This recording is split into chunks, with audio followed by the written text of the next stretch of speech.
আমি এই পৰিৱেশ আপোনালোকক আজি এই কাৰণেই দেখুৱাই আছোঁ যে ইতিহাস প্ৰসিদ্ধ ঠাই টিপামৰ কাষতে লাগি আছে এই সুন্দৰ পৰিৱেশ।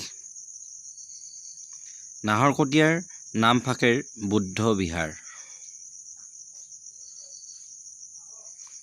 ফাকিয়াল লোকসকলে অতি সুন্দৰভাৱে তেখেতসকলৰ গুৰু মন্দিৰ লগতে ভিন্ন দৃশ্য সজ্জিত কৰি ৰাখিছে।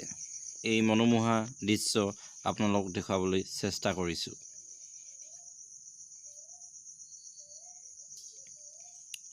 লগতে আপোনালোকে আৰু এটা কথা জানি থোৱা ভাল যে নামফাকেৰ কাষতে থকা ঐতিহাসিক টিপামৰ দৃশ্যও অতি মনোমোহা। 1228 খ্ৰীষ্টাব্দত চুকাফাই প্ৰথম টিপামত অস্থায়ী ৰাজধানী প্ৰতিষ্ঠা কৰে। অসমবাসী ৰাইজসকল, আপোনালোকে কেতিয়াবা যদি নাহৰকটীয়াৰ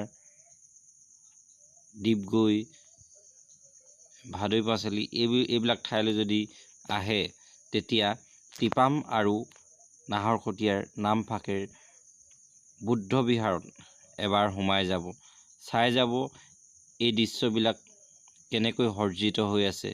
ফাকিয়াল লোকসকলৰ গুৰু আৰু তেখেতসকলে অতি সুন্দৰভাৱে সজ্জিত কৰি ৰখা পুৰণি এই মন্দিৰবিলাক আপোনালোকে এবাৰ চাই যাব।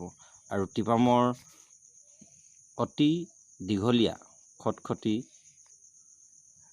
এবাৰ আহি নিজে উঠি যাব, তেতিয়াহে অনুভৱ কৰিব এই ঠাইবোৰ কিমান মনোমোহা।